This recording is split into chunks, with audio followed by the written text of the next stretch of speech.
Hi everyone, Michelle Giannato, Vice President and Patient Advocate for the nonprofit Auto-Brewery Syndrome Information and Research. For those of you following my story, I was a caretaker for 5 years for my husband who developed auto-brewery syndrome from a post-op infection after a course of antibiotics.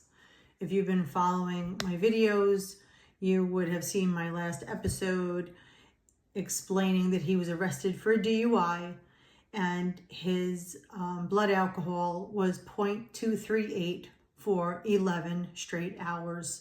We went to the hospital and they could not explain how my husband's body could be 3 times the legal limit all day long.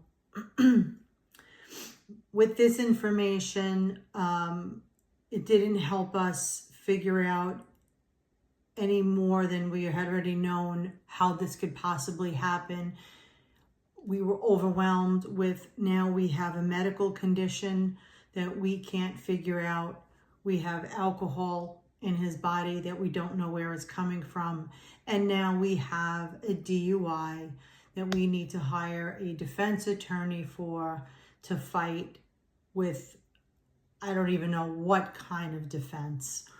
So in 2016, it was Thanksgiving weekend coming up. And I said to my husband, you know what, we just need a break. Let's just pack everything up.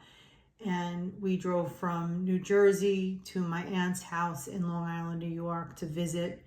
My mom was in town from Florida and we were just going to spend the weekend there and just chill out and just not think about life for a few days. So my husband reluctantly agreed. You know, he didn't want to bring the oxygen concentrator, and all the medical supplies that we needed to bring. So, but we did. We packed the car and we just left. So we got to my aunt's house about an hour and a half later. And surprisingly, my cousin and his wife came over to visit when we were there. And we didn't know they were coming. They didn't know we were going to be there. And they had happened to bring some food from an outside restaurant. We sat at the dining room table. We ate. And then after my husband ate, about an hour later, he wasn't feeling well. He said, I'm going to go to bed. It was late anyway, you know, no big deal. So I helped him set up all the equipment, the oxygen and BiPAP and all that in the bedroom. And he went to sleep. When I came back out, my cousin said to me, hey, you know, what happened to him? He looks terrible. And I said, listen, I don't know. You know, my cousin happened to be an ER doctor. And I said, you're the doctor. You tell me. He's been sick for 14 months. Nobody knows what's wrong with him. He had this nasal surgery. He had an infection. He had antibiotics. They said he's no longer infected.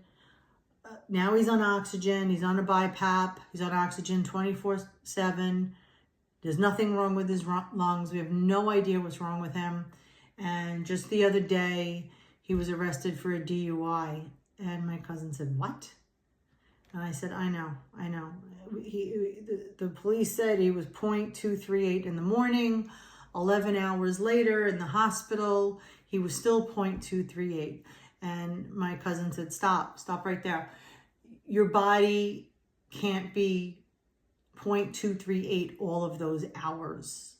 Like, it's physically impossible. Your body metabolizes the alcohol at least 0.01% per hour. He should have been much lower 11 hours later. And I said, listen, I don't know.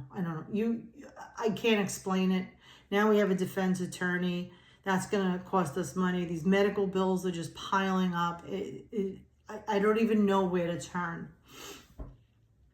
My cousin's wife, who was also there, said, wait, explain to me everything that's been going on. And we did. We went through the whole process with her, from his surgery to all the hospitalizations, and go through everything, right?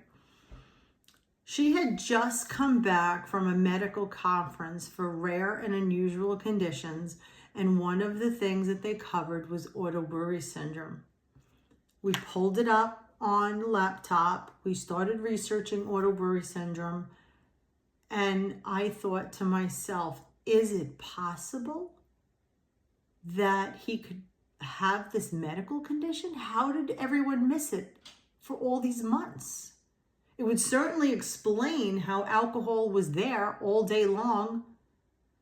So my cousin suggested, look, buy a breath alcohol meter, just test your breath in the morning, and when you first wake up, see what it is, test it throughout the day, and let's see, where it is, and we'll take next steps together. And I said, oh, okay.